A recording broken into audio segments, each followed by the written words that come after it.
नमस्कार विद्यार्थी मित्रांनो, मी खिमराज चामोर्शीकर तुमचं सर्वांचं टेक्स्टबुक सुपर कोचिंग मध्ये स्वागत करतोय.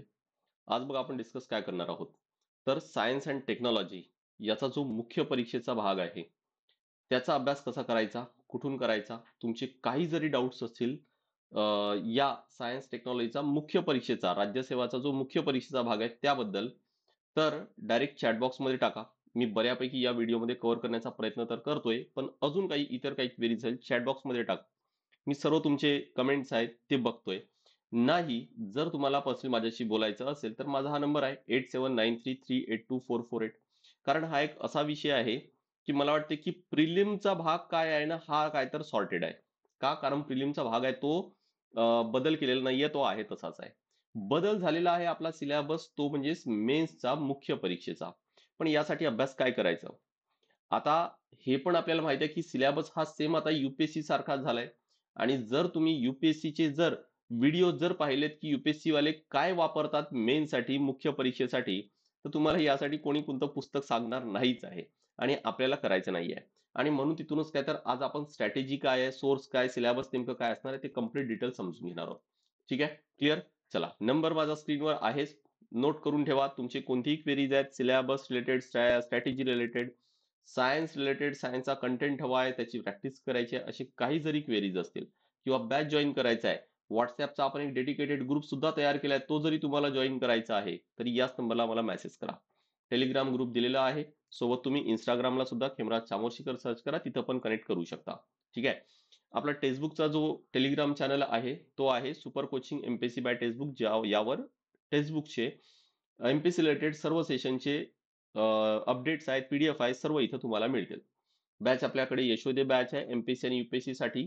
यावर आता आपण एक गॅरंटीड सिलेक्शन प्रोग्राम सुरू केलाय. तुमचं सिलेक्शन ची गॅरंटी आम्ही घेतोय, नाही तर तुम्हाला फीज रिफंड आहे. ठीक आहे.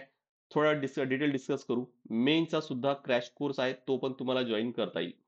प्री आणि मेन्स आहे कंबाईन साठी, ती पण एक बॅच आहे. थोडा आपण पूर्ण माहिती घेऊ. आधी आपण आपल्या या सिलेबस काय आहे, नेमकी याचा अभ्यास कसा करायचा तो समजून घ्यायचा आहे. सर्वात आधी बघा की मेन फरक आहे काय, की आपल्या एमपीएससी मध्ये प्रिलिम्स आणि मेन्स यामध्ये फरक आहे. कम्प्लीट डिफरन्स आहे. जर तुम्ही युपीएससी ला जर बघितलं तर, किंवा इथे एक काम करतोय मी असं लिहितोय, युपीएससी मध्ये काय आहे आणि एमपीएससी मध्ये काय आहे. ठीक आहे. आता युपीएससीचा प्रिलिम मध्ये टेक्नॉलॉजी रिलेटेडच आणि करंट ओरिएंटेड प्रश्न विचारतात. मेन्स मध्ये काय विचारतात? Technology related, current oriented. ठीक आहे. एमपीएससी मध्ये काय आहे?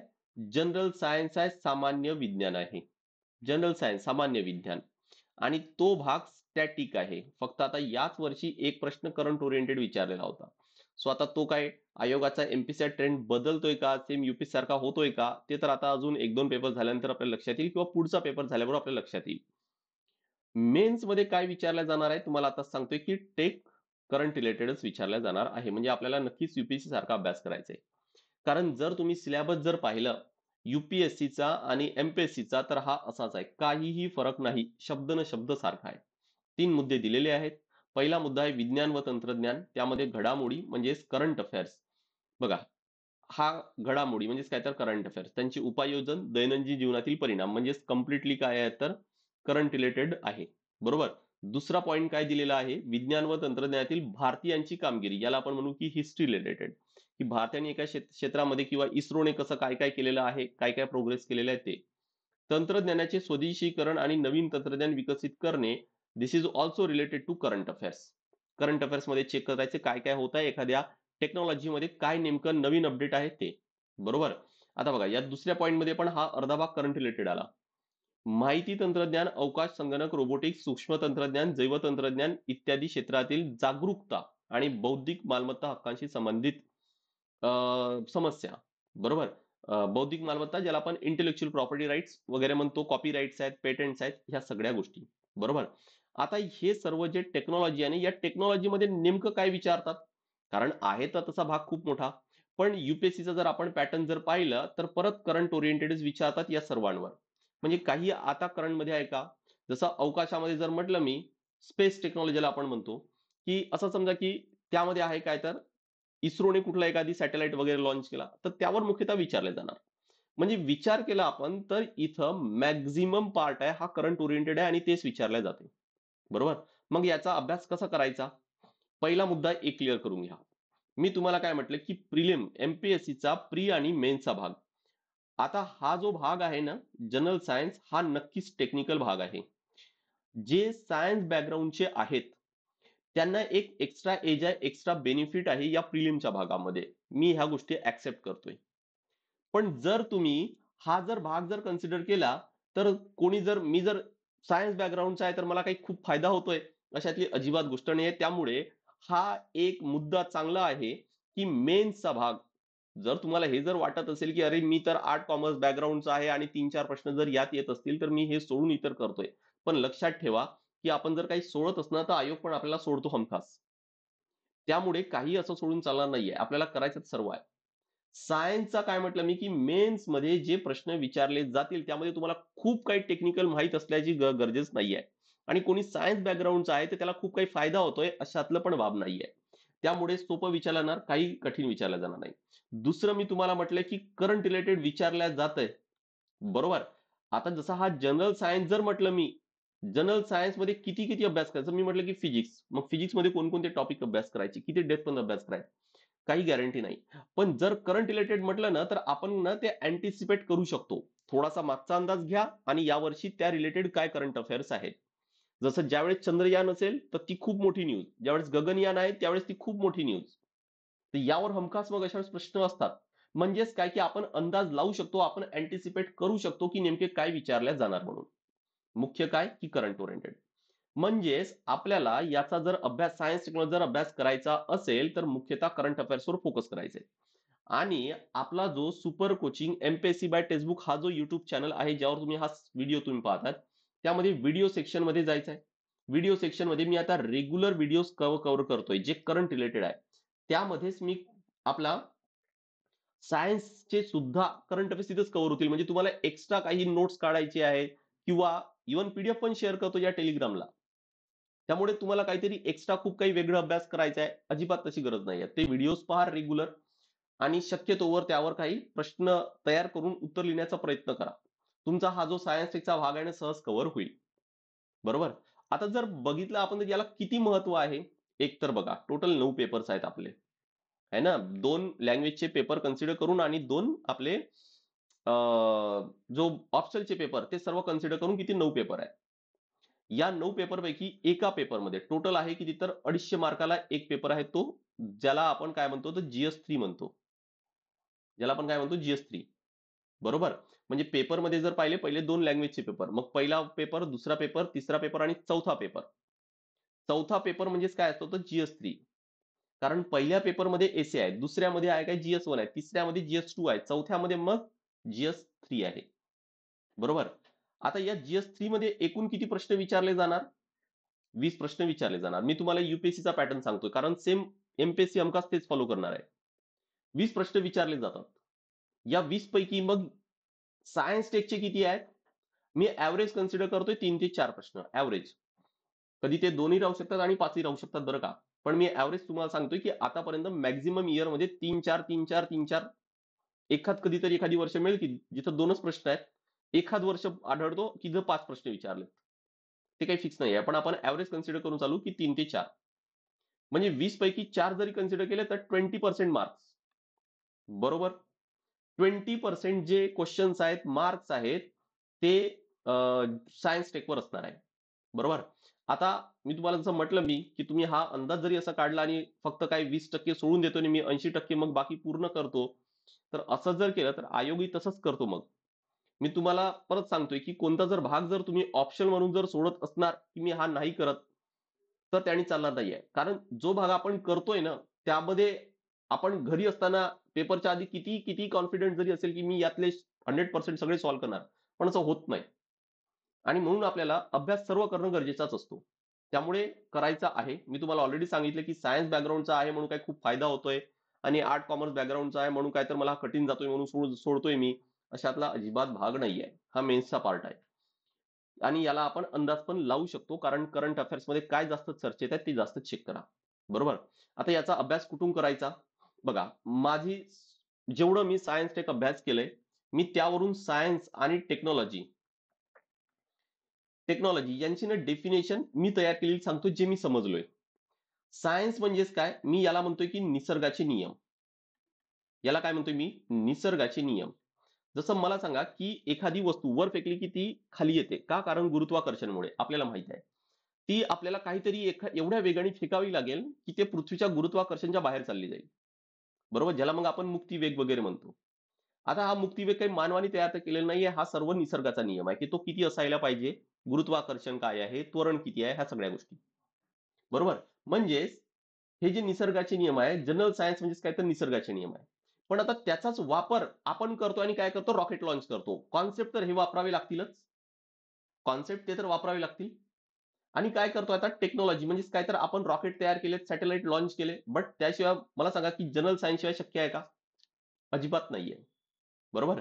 म्हणून काय, तर टेक्नॉलॉजीची मग मी व्याख्या काय केली, की मानवाने मानवाने स्वतःच्या फायद्यासाठी स्वतःच्या फायद्यासाठी है ना, कशाचा, जनरल सायन्सचा वापर करणे, सामान्य विज्ञानाचा वापर करणे. जनरल सायन्सचा वापर म्हणजेच काय, तर त्याला आपण टेक्नॉलॉजी म्हणतो. सिंपल आहे, सोपी आहे. बरोबर. मग आता मला सांगा की आपल्याला मेन्स मध्ये मुख्यतः जो भाग आहे तो तर टेक्नॉलॉजी रिलेटेड विचारणार. पण जनरल सायन्स आपण तर प्री मध्ये कव्हर केलंय ना.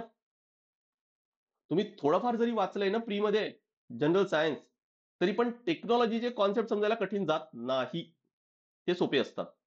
आणि तसंही आपल्याला मेन्समध्ये अॅनालिटिकल लिहायचंय ना, की त्याचे फायदे काय, तोटे काय, काय बेटर आहे, किंवा एखादी सॉरी गव्हर्नमेंटने एखादी काही मिशन आणलंय, काही प्रोग्राम आणलंय किंवा एखादी स्कीम आणली तर ती काय आहे. बरोबर. त्यामुळे तो अॅनालिटिकल असल्यामुळे खूप डिटेल तुम्हाला त्याची टेक्नॉलॉजी माहित असायलाच पाहिजे असं नाही. मुद्दा हा क्लिअर झालाय. बरोबर. पण थोडीफार आयडिया, त्याची एक बेसिक जी आयडिया आहे की एखादी टेक्नॉलॉजी काय आहे, कशी काम करते, याची माहिती आपल्याला प्रिलिमच्या भागातून सहज मिळते. ते लिंक करून आपल्याला ते सहज समजून घेता येते. त्यामुळे आपले जे याचे जे बेसिक्स आहेत, हे कुठून कव्हर होणार आहे, प्रिलिम मधून कव्हर होईल. फक्त त्या टेक्नॉलॉजीचा रिलेटेड थोडेफार जे काही बेसिक्स आहेत, हे रेग्युलर जरी तुम्ही माझे सेशन्स केलेत तरी पण त्यातून क्लिअर कव्हर होतील. किंवा जर तुम्ही कोणती बॅच जॉईन केलेली असेल किंवा करणार असणार तर त्यातून कव्हर होईल. कोणतंही यासाठी एक्स्ट्रा पुस्तक घ्यायची गरज नाही. अदरवाईज काय होणार, की या 20% साठी तुम्ही खूप सारा वेळ देणार पण मार्क्स तेवढे काही मिळणार नाही. बरोबर. त्यामुळे एक्झाम ओरिएंटेड आपल्याला अभ्यास करणं गरजेचं आहे. बरं, हे तर झाले काय, तर बेसिक. म्हणजे पीएसएलव्ही काय आणि जीएसएलव्ही काय, एएसएलव्ही काय, हे आपल्याला माहिती आहे. पण समजा की आता जर इस्रोने एखादी जर रॉकेट लॉन्च केला, त्यामध्ये पीएसएलव्हीचा वापर केलाय, तर ते पीएसएलव्ही काय आहे हा बेसिक झाला. बरोबर. बरं, तो रॉकेट कसा लॉन्च करतात तो प्रिलिम मध्ये झाला बेसिक.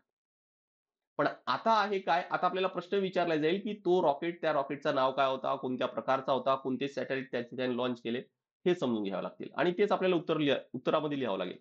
म्हणजेच तो आपला करंट अफेअर्स ओरिएंटेड असेल. बरोबर. आणि म्हणून जास्तीत जास्त भर यावर द्या. मी तुम्हाला परत सांगतोय बघा, जनरल सायन्स इथून तुमचे बेसिक सायन्सचे जे कॉन्सेप्ट आहेत ते कव्हर होतील. त्यानंतर मग टेक्नॉलॉजीचे बेसिक्स, जसं मी म्हटलं की पीएसएलव्ही काय आणि जीएसएलव्ही काय, या प्रकारे. आणि मग काय, तर करंट अफेअर्स मध्ये काय आहेत. आता हा तर प्रिलिम मध्ये होत आहे, तो सोडून देऊ आपण. मी तर तुम्हाला डायरेक्ट म्हणतो की डायरेक्ट करंट अफेअर्सच अभ्यास करा. कारण एखादी जर रॉकेट जर लॉन्च केला तर त्यामध्ये पीएसएलव्ही जर शब्द येतो तर लगेच तुम्हाला माहित करून घेता येईल गुगल करून किंवा एखादी सेशन पाहून, की पीएसएलव्ही काय, जीएसएलव्ही काय, एसएलव्ही काय. तुम्हाला यासाठी काही वेगळं असा काही वेळ देण्याची गरज नाही. डायरेक्ट करंट अफेअर्स अभ्यास करा. ते सुरुवात करा. जिथं अडत आहे तिथं गुगल करा, इंटरनेट करा, युट्यूबला शोधा, सर्व मिळेल. आणि तसंही मी काय करतोय आता, हे करंट अफेअर्स आपण वन बाय वन कव्हर करणार आहोतच. मुद्दा क्लिअर झालाय, अभ्यास कसा करायचा आहे, सिलेबस काय आहे. Yes, all clear. चला, बाकी अजून काही क्वेरीज असतील तर माझा नंबर बघा, 8793382448, या नंबरला कॉन्टॅक्ट करा. Right. Science related, syllabus related, strategy आहे. ठीक आहे. किंवा जर कोणाला बॅच जॉईन करायची आहे, डायरेक्ट या नंबरला कॉन्टॅक्ट करा. आपण सायन्ससाठी एक डेडिकेटेड व्हॉट्सअप ग्रुप सुद्धा तयार केलेला आहे. तो जरी तुम्हाला जॉइन करायचा आहे तरी पण याच नंबरला कॉन्टॅक्ट करायचा आहे.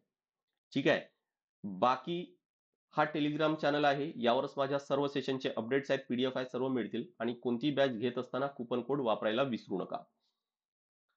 या फाईलमध्ये माझा नंबर आणि गुगल फॉर्म पण दिले. गुगल फॉर्म भरून सुद्धा तुम्हाला बॅचची माहिती मिळवता येईल. टेलिग्राम चॅनल आहे टेक्स्टबुकचा, super coaching MPC by textbook, ज्यावर टेक्स्टबुकच्या सर्व सेशनचे मग history, geography, polity, economics, science, environment सर्व सर्व इथं अपडेट तुम्हाला येतील. बरं, बॅच बघा आपल्याकडे काय आहे, की आपण एमपीएससी राज्यसेवा आणि युपीएससी या दोघांसाठी आपण कंबाईन बॅच काय घेतो तर यशोदय, ज्यामध्ये आपण बेसिक पासून कव्हर करू म्हणजे एनसीईआरटी पासून फर्स्ट ऑर मेंटॉरशिप इथं असणार आहे. तुम्हाला 18 बुक्स इथं मिळतील आणि आपल्या प्रत्येक बॅच आहे ती लाईव्ह प्लस अनलिमिटेड रेकॉर्डेड असतात. त्यानंतर तुम्हाला ईएमआय फॅसिलिटी आणि भरपूर डिस्काउंट आहे ते सर्व इथं मिळत आहे. बरं, बाकी काही क्वेरीज असेल की किती डिस्काउंट मिळेल, फायनल फीस किती आहे, किती इन्स्टॉलमेंट पडेल, त्यासाठी माझ्या या नंबरला डायरेक्ट कॉन्टॅक्ट करायचा आहे तुम्हाला. ठीक आहे. बरं, त्यात तुम्हाला हे पण म्हटलं होतं की गॅरंटेड सिलेक्शन प्रोग्राम आहे, तो नक्की जॉईन करा, कारण इथं ना तुमचं नुकसान काही नाहीये. आहे काय की तुम्ही आणि आम्ही एकाच गोलवर आहोत आणि ते एकाच गोलवर येण्यासाठी म्हणून आपण हा प्रोग्राम सुरू केलाय, की गॅरंटेड सिलेक्शन प्रोग्राम. तुमचं नाही सिलेक्शन होत आहे तर काय, तर तुमची फीज आहे ती रिफंड होईल. बरोबर. आणि जर झालं सिलेक्शन तर मग 1,00,000चं कॅश प्राइज आहे. पण मला वाटतं की तरी पण ह्या ज्या 2 गोष्टी आहेत ना, ह्या फार काय तर सेकंडरी गोष्टी आहेत. आपल्यासाठी मेन आहे काय, की तुमची पोस्ट. कारण तुमची पोस्ट हेच काय तर आमच्यासाठी रिझल्ट आहे. बरोबर, राइट? आता ते कसं आणायचं आहे, त्यासाठी आपण काय-काय करणार आहोत, मग डेली आन्सर प्रोग्राम आहे, मेंटरशिप प्रोग्राम आहे, वीकली तुमचे रिपोर्ट्स आहेत. तुम्हाला मॉडेल आन्सर्स आहेत, यूपीएससीचे उत्तर कसे लिहिलेले आहेत ते चेक करा. त्यातून तुम्हाला अंदाज लावता येईल, है ना? ऑफलाईन मॉक टेस्ट आहेत पुण्यामध्ये. हे सर्व तुम्हाला इथं मिळतीलच. करेक्ट. यासोबत लक्षात ठेवा, की मेन्ससाठी क्रॅश कोर्स सुद्धा आपल्याकडे आहे. मग ते 2025 साठी विद्यार्थी असेल किंवा 2026 साठी जरी असेल. नक्की तुम्हाला हे जॉइन करता येईल. कारण हीच खरी वेळ आहे मेन्सची तयारी करण्याची. ग्रुप बी, ग्रुप सी साठी सुद्धा आपल्याकडे बॅच आहे, ज्यामध्ये कंप्लीट प्री आणि मेन्स कव्हर होईल. वेळोवेळी तुमची युनिट टेस्ट, मॉक टेस्ट आहे, स्टडी मटेरियल आहे, अधिकाऱ्यांचं मार्गदर्शन आहे. ह्या सगळ्या गोष्टी पण मिळतील. करेक्ट? All clear? चला तर नेक्स्ट सेशनला भेटूया. काही क्वेरीज आहेत तर माझा नंबर स्क्रीनवर आहे. So this is all from my side. Thank you very much.